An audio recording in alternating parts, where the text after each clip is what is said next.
కొలస్సీలకు రాసినటువంటి పత్రిక మొదటి అధ్యాయము 19వ వచనం. కొలస్సీలకు రాసినటువంటి పత్రిక మొదటి అధ్యాయము 19వ వచనం. మనం గత వారం చూస్తూ వచ్చాం, గత వారం చదువుతూ వచ్చాం.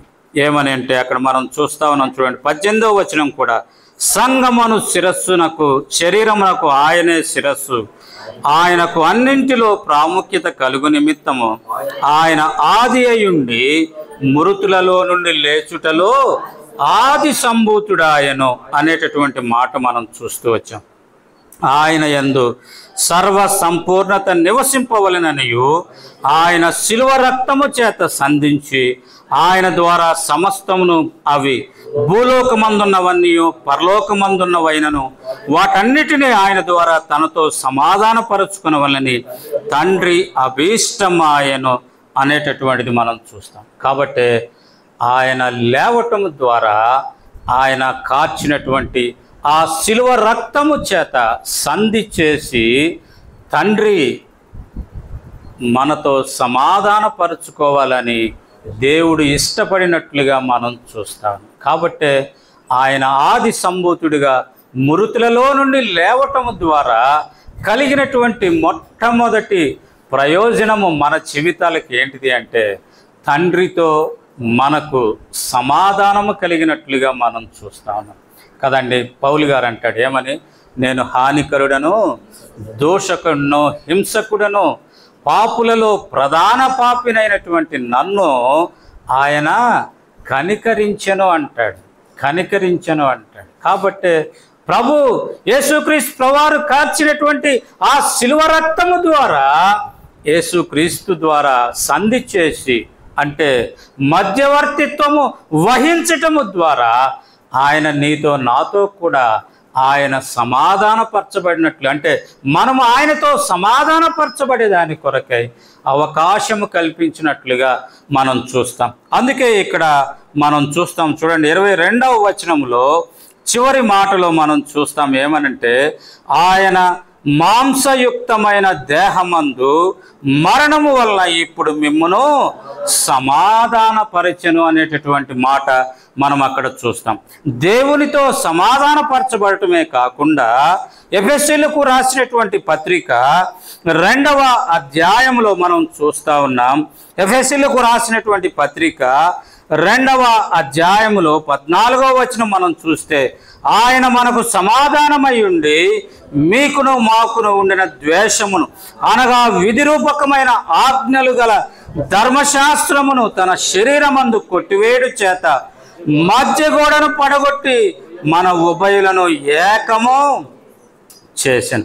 ఆ రీతిగా 16వ వచనం చూస్తే, తన శిలువ వలన ఆ ద్వేషమును సంహరించి దాని ద్వారా వీరిద్దరిని ఏక శరీరముగా చేసి దేవునితో సమాధానపరచవలనని ఇలాగు చేశాను కనుక ఆయనే మనకు సమాధానకర్తయ్య ఉన్నాడు. కాబట్టి ఆయన శిలువ రక్తము ద్వారా దేవునితో సమాధానపరచడం, అదే సమయంలో ఆయన ప్రియబిడ్డలైనటువంటి ఇశ్రాయేలు ప్రజలతో సమాన వారసులంగా వారితో మనల్ని సమాధానపరచడం, దాని కొరకై ఉన్నటువంటి ఆ ద్వేషము అనేటటువంటి అడ్డుగోడను శిలువ ద్వారా పడగొట్టడం ద్వారా అట్టి సంధి చేసి ఆయన మనకు సమాధానకర్తగా ఉన్నట్లుగా మనం చూస్తాం. అందుకే మనం కీర్తన గ్రంథం 133వ అధ్యాయంలో మనం చూస్తాం కదా, సహోదరులు ఐక్యత కలిగి ఉండుట ఎంత మేలు, ఎంత మనం ఐక్యత కలిగి ఉండటం అంటే సమాధానము కలిగి ఉండుట అనేది.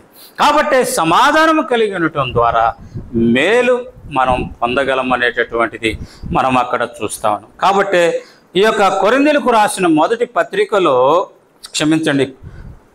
కొలస్సీ పత్రికలో మొదటి అధ్యాయంలో మనం చూస్తా ఉన్నాం. 19వ వచనములో ఏం చూస్తా ఉన్నామంటే, మొదటిదిగా మన జీవితాలకు కలిగింది ఏంటిది అంటే సమాధానము కలిగింది అనేది మనం చూస్తాం. రెండవదిగా మనం ఇక్కడ గమనిస్తాం, మరియు గత కాలమందు దేవునికి దూరస్తులను మీ దుష్క్రియల వలన మీ మనసులో విరోధభావం కలిగిన వారై ఉండిన మిమ్మును కూడా తన సన్నిధిని పరిశుద్ధులుగాను నిర్దోషులుగాను నిరపరాధులుగాను నిలవబెట్టుటకు ఆయన రక్తమాంసమైన దేహమందు మరణం వలన ఇప్పుడు మిమ్మును సమాధానపరిచాను. కాబట్టి రెండవదిగా ఆయన చేసినటువంటి పనేంటిది అంటే, ఎలాంటి వారము అనేది మనం ఇక్కడ చూస్తూ ఉన్నామంటే, దూరస్తులము, దుష్క్రియల వలన మనసులో విరోధభావం కలిగినటువంటి మనలను ఏం చేయాలని ప్రభు ఇష్టపడ్డాడంటే, ఆయన సన్నిధిలో పరిశుద్ధులముగా మనల్ని నిలవబెట్టాలని ఇష్టపడ్డాడు. కారణం ఏంటిదంటే, ప్రభువు చెప్తా ఉన్నాడు. పేతురు రాసిన మొదటి పత్రికలో మనం అక్కడ చూస్తాం. పేతురు రాసిన మొదటి పత్రికలో మనం చూస్తాం. ఆ మాట ఏంటిది అంటే, చూడండి 14, 16 వచనాలు కలిసి ఉన్నాయి. నేను పరిశుద్ధుడనై ఉన్నాను గనుక మీరును పరిశుద్ధులై ఉండుడని వ్రాయబడినది. కాగా మీరు విధేయులకు పిల్లలై మీ పూర్వపు అజ్ఞాన దశలో మీకుండిన ఆశలను అనుసరించి ప్రవర్తింపక మిమ్మును పిలిచిన వాడు పరిశుద్ధుడై ఉన్న ప్రకారం మీరును సమస్త ప్రవర్తనయందు పరిశుద్ధులయ్యుండుడి అనే మాట మనం అక్కడ చూస్తాం. కాబట్టి రెండవదిగా ఆయన మనల్ని పరిశుద్ధులుగా చేసినట్లుగా మనం చూస్తాం. ఎలా పరిశుద్ధులుగా చేస్తూ వచ్చాడంటే, అజ్ఞానులంగా ఉన్నటువంటి మనలను, తర్వాత మనకున్నటువంటి ఆశలను విడిచిపెట్టి మనము కూడా ఆయన పిలిచిన ప్రకారము సమస్త ప్రవర్తన యందు పరిశుద్ధతలోనికి ఆయన తీసుకుని వచ్చినట్లుగా మనం అక్కడ చూస్తాము. ప్రశ్న ఏంటి అంటే, అట్టి పరిశుద్ధమైనటువంటి జీవితం నీవు నేను కలిగి ఉన్నామా లేదా అనేది ప్రశ్న. ఇక్కడ మీ ప్రవర్తన యందు పరిశుద్ధులై ఉంటే అంటే అన్న మాట ఉంటే పర్వాలా, కానీ ఇక్కడ వ్రాయబడిన మాట ఏంటి అంటే, సమస్త ప్రవర్తన యందు, సమస్త ప్రవర్తన యందు అంటే ఆ ప్రవర్తన ఏదైనా కావచ్చు, రహస్యమైనది కావచ్చు, ఆంతరంగికమైనది కావచ్చు, బహిరంగమైనది కావచ్చు. ఏ ప్రవర్తన అయినా, నీ ఒంటరిగా ఉన్నప్పుడు కావచ్చు, లేదా ఇంట ఉన్నప్పుడు కావచ్చు, లేదా బయట ఉన్నప్పుడు కావచ్చు, నీవెక్కడున్నప్పటికీ కూడా నీ ప్రవర్తన అనేటటువంటిది పరిశుద్ధత కలిగి ఉందా లేదా అనేది ప్రశ్న. పరిశుద్ధత కలిగి ఉన్నటువంటి వారే దేవునిని చూస్తారు అనేటటువంటిది మనం చూడగలుగుతాం. కనుక ప్రియమైన సహోదరుడా, ప్రియమైన సహోదరి, ఎందుకు నీవు నేను ఆయన సన్నిధిలో పరిశుద్ధులంగా ఉండాలంటే, ఆయన పరిశుద్ధుడు గనక, ఆయన పరిశుద్ధుడు కనుక ఆ పరిశుద్ధుడైనటువంటి ఆయనతో మనం కలిసి నివసించాలి అంటే, నీవు నేను కూడా పరిశుద్ధమైనటువంటి జీవితం కలిగి ఉంటేనే మనము జీవించగలుగుతాం, ఆయనతో కలిసి జీవించగలుగుతాం. ఒకవేళ మన జీవితంలో అట్టి పరిశుద్ధతకు తావులేనటువంటి పరిస్థితి గనక ఉంటే ఆయనతో కలిసి మనం జీవించలేం. పరిశుద్ధుడైనటువంటి ఆ దేవాతి దేవునితో కలిసి నీవు నేను జీవించలేం. ఆ కారణం చేతనే ప్రేమ కలిగినటువంటి ఆ దేవుడు ఆయనకు నీకు మధ్యవర్తిగా తన శిలువ రక్తము చేత సంధి చేసి నిన్ను నన్ను పరిశుద్ధపరిచినట్లుగా మనం అక్కడ చూస్తాము. కనుక ప్రియమైన సహోదరుడా, ప్రియమైన సహోదరి, సమస్త ప్రవర్తన యందు పరిశుద్ధత కలిగినటువంటి జీవితం కలిగిన వాడవుగా ఉన్నావా లేదా? రెండవదిగా నిర్దోషులుగా అనేటటువంటిది మనం చూస్తాము. దోషము లేనటువంటి వారముగా మనము ఉండాలి అనేది దేవుడు ఆశపడినట్లుగా మనం చూస్తాము. మూడవదిగా నిరపరాధులుగా అనేటటువంటిది మనం అక్కడ చూస్తా ఉన్నాం. నిరపరాధులముగా అంటే సహజంగా మన మనస్తత్వానికి తగినటువంటి రీతిగా, అంటే మన మనస్సాక్షి మనల్ని నిర్దోషులుగా నిరపరాధులుగా ఎంచితే చాలు. ఎందుకంటే సహజంగా ఈ లోకం ఎలాంటిది అంటే, దేవుని బైబిల్ మీరు పట్టుకొని వస్తూ ఉన్నారనుకోండి, సహజంగా లోకస్తులు ఏమంటారు, ఓయ్ అమ్మో పరిశుద్ధురాలు బయలుదేరిందమ్మా కదా. ఎన్నో రకాలైన మాటలు మాట్లాడతారు, ఎన్నో రకాలైన దోషులు. నువ్వు విశ్వాసివి కదా వాళ్ళు 4 మాటలు అంటారు. మనం ఏదైనా ఒక మాట అన్నామనుకోండి, నువ్వు దేవుని మందిరానికి వెళ్తావు కదా, నువ్వు విశ్వాసివే, మళ్ళీ ఏంటి మాట్లాడుతున్నావు అంటే విశ్వాస అయినంత మాత్రాన్ని నోరు మూసేసుకోవాలా, నోరు కుట్టేసుకోవాలా కదండి. కాబట్టి లోకం మనల్ని విమర్శిస్తుంది, లోకం మనల్ని నిందిస్తుంది, లోకం మనల్ని దూషిస్తుంది, లోకం మనల్ని శిక్షిస్తుంది. అయినప్పటికీ నీ మనస్సాక్షి దేవుని ఎదుట నిర్దోషమైనదిగా, నిరపరాధమైనదిగా ఉంటే నీవు నిర్దోషివే, నీవు నిర్దోషివే. అందుకే హిజ్కియా గురించి ఒక మాట వ్రాయబడతా ఉంటుంది, ఆశా గురించి ఒక మాట వ్రాయబడతా ఉంటుంది. ఏంటంటే దేవుని దృష్టి యందు అనేటటువంటి మాట వ్రాయబడతారు. కాబట్టి మనుషులు ఏమైనా అనుకోవచ్చు గాక, మనుషులు రకరకాలుగా అనుకోవచ్చు గాక, దేవుని దృష్టిలో నీవు నిరపరాధివిగా, నిర్దోషివిగా ఉన్నావా లేదా అనేది ప్రాముఖ్యం. అది మనకు ముఖ్యమైనది, అది మనకు ముఖ్యమైనది. కాబట్టి ఆయన శిలువ రక్తం ద్వారా ప్రభుతో సమాధానపరచబడటం ద్వారా నీవు నేను చేయబడింది ఏంటంటే పరిశుద్ధపరచబడ్డాము, నిర్దోషులంగా కావించబడ్డాము, నిరపరాధులంగా కావించబడుతూ వచ్చాము. అంత మాత్రమే కాకుండా అక్కడ వ్రాయబడినటువంటి మాట ఏంటిదంటే 23వ వచనం, పునాది మీద కట్టబడిన వారై స్థిరముగా ఉండి అనేటటువంటి మాట. పునాది మీద కట్టబడినటువంటి వారై స్థిరముగా ఉండి, కనుక పునాది మీద కడితే ఎలా ఉంటుంది ఆ గృహం అంటే స్థిరముగా ఉంటుంది అనేది మనం చూస్తాం కదా. అందుకే ఇల్లు కట్టేటటువంటి వారు ఏం చేస్తారు, పునాదులు తీసి కదా లోపటి కాన దానికి సంబంధించినటువంటి మెటీరియల్ అంతా పోసిన తర్వాత ఆ తర్వాత చక్కగా పైన గృహాన్ని కడతారు. అలా కాకుండా పైన కట్టారనుకోండి ఏమవుతుంది, పడిపోతుంది. అందుకే మనకి మత్తయి సువార్తలో వ్రాయబడతా వచ్చింది ఏమని, బండ మీద కట్టబడిన అంటే పునాది, దాని పునాది ఎలాంటిది, దాని పునాది గట్టిది, స్థిరమైంది. కాబట్టి వాన వచ్చెను, వరదొచ్చెను, అయినప్పటికీ అది ఏమైంది, కదల్చబడల. అయితే బలహీన పునాది లేనటువంటి దాని మీదకి వానొచ్చింది, వరదొచ్చింది, ఏమైంది, దాని పాటు గొప్పది గనక అది పడిపోయింది. కనుక ఆయన శిలువ రక్తము ద్వారా సంధి చేయటం ద్వారా నన్ను స్థిరమైనటువంటి పునాది కలిగినటువంటిదిగా మనల్ని కట్టినట్లుగా మనం చూస్తూ ఉన్నాం. అంత మాత్రమే కాకుండా మీరు విన్నట్టు ఆకాశం క్రింద ఉన్న సమస్త సృష్టికి ప్రకటింపబడినట్లు ఈ సువార్త వలన కలుగు నిరీక్షణ నుండి తొలగిపోక.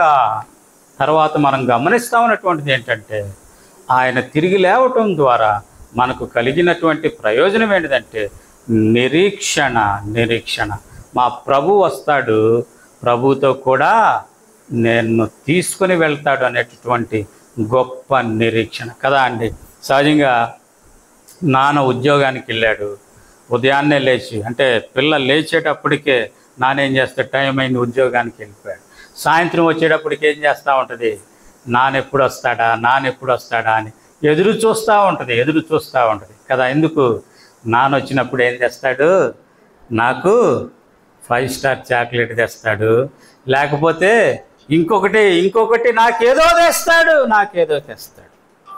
కాబట్టి ఎదురు చూస్తూ ఉంటుంది, మా నాన్న వస్తాడు అని. నేను ఈ మధ్య ఒక వీడియో చూసా. అదేంటంటే ఆయన చనిపోయాడు, శవం అక్కడ ఉంది, శవం పక్కన పిల్లోడు పడుకొని, పిల్లోడు శవం మీద పడి ఏడుస్తూ ఉన్నాడు. ఏమనంటే నానా లేనా అని ఏడుస్తూ ఉన్నాడు. నాకు ఆ వీడియో చూస్తే హృదయం భారం అయిపోయింది. ఆ పిల్లోడికి తెలియదు వాళ్ళ నాన్న చనిపోయాడని, వాళ్ళ నాన్న ఇక లేవడని ఆ పిల్లోడికి తెలియదు.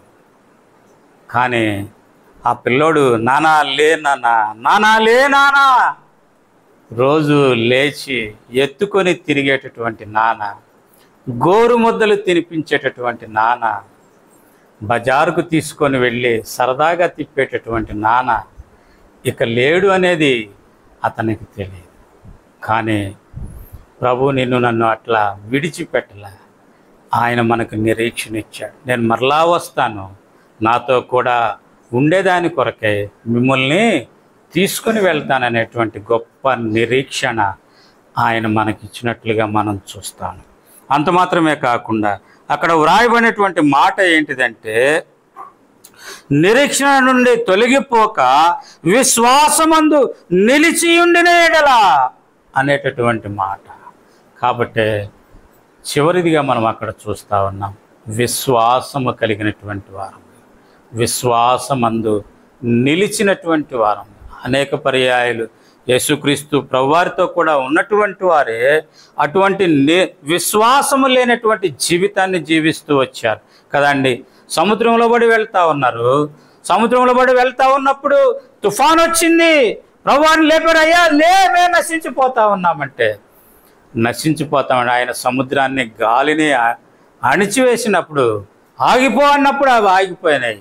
వారు ఏమంటా ఉన్నారు, ఈయనెవరో కదా, అల్ప విశ్వాసులారా అని అంటా ఉన్నాడు. అల్ప విశ్వాసులారా, ఎందాక మిమ్మును సహింతును. కనుక ప్రియమైన సహోదరుడా, ప్రియమైన సహోదరి, ప్రభు ఇంకా నిన్ను నన్ను సహిస్తూ ఉండగా నీ నా జీవితాల మీద కూడా ప్రభు ఆ మాట పలకకముందే ఎందాక నేను మిమ్మును సహింతును. ప్రభు ఆ మాట పలుకక ముందే నీ నా విశ్వాసాన్ని వృద్ధి పొందించుకొని, ప్రభు కోరినటువంటి విశ్వాసం మీరేదో గొప్ప విశ్వాసం కలిగి ఉండాలని కాదండి. ఆయన కోరిన విశ్వాసం ఏంటిదంటే ఆవగింజంత విశ్వాసం. ఆవగింజంత విశ్వాసం. ఎంతండి ఆవగింజ? ఎంతండి? కానీ అటువంటి అంతటి విశ్వాసము కూడా లేనటువంటి జీవితం మనం జీవిస్తూ ఉన్నాం. ఆ కారణం చేతనే విశ్వాసయుక్తమైనటువంటి కార్యాలు మన జీవితాల్లో జరగటం. కనుక ప్రియమైన సహోదరుడా, ప్రియమైన సహోదరి, ఆయన ఆది సంభూతుడిగా మృతులలో నుండి తిరిగి లేవటం ద్వారా నేను ఆ జీవితాల్లో కలిగినటువంటి కార్యాలు ఏంటిదంటే, మొదటిదిగా తండ్రితో మనము సమాధానపరచబడ్డాం. రెండవదిగా ఆ యొక్క ఇశ్రాయేలు ప్రజలతో మనము సహపౌరులమైనట్లుగా సమాధానపరచబడినట్లుగా మనం చూస్తూ ఉన్నాం. రెండవదిగా అక్కడ మనం గమనిస్తూ ఉన్నది ఏంటంటే, రెండవది ఏంటి, ఏం కలిగింది అంటే నిర్దోషులము. మూడవదిగా నిరపరాధులము. ఆ తర్వాత ఇంకా ఏం కలిగింది, పరిశుద్ధులం కదండి. పరిశుద్ధత మన జీవితాలకు ప్రభు ఇచ్చాడు. నిర్దోషత్వాన్ని ప్రభు ఇచ్చాడు. మన మనసాక్షికి కల్మషము తోచుకున్నట్లు నిరపరాధులంగా ఉండేటటువంటి కృప మనకిచ్చాడు. అంత మాత్రమే కాకుండా వీటి నుండి మనం పడిపోకుండా ఉండేదాని కొరకై స్థిరమైన పునాది మీద నిన్ను నన్ను నిలవబెట్టినట్లుగా మనం చూస్తాను. అంత మాత్రమే కాకుండా నిరీక్షణ కలిగినటువంటి వారంగా ఉండేదాని కొరకై ప్రభు కృపించినట్లుగా చూస్తాను. అంత మాత్రమే కాకుండా విశ్వాసము కలిగి జీవిస్తూ నా ప్రభు రాబోతా ఉన్నాడు, ఇదిగో ప్రభు అయిన యేసు రమ్ము అని చెప్పగలిగేటటువంటి ఆ స్థాయిలోనికి నిన్ను నన్ను తీసుకొని వస్తూ ఉన్నాడు అనేది మనం గమనిస్తాము. కాబట్టే విశ్వాసము లేని తరము వారులారా, ఎంతవరకు నేను మిమ్మలను సహింతును అనేటటువంటి మాట నీ నా జీవితాల మీద ప్రభు పలకకుండా ఉండునుగాక. అట్టి విశ్వాస్యత కలిగినటువంటి వారమై ప్రభు రాకడ కొరకు నీవు నేను సిద్ధపడదముగాక. అట్టి కృప నేను నా జీవితాలకు ప్రభు అనుగ్రహించునుగాక.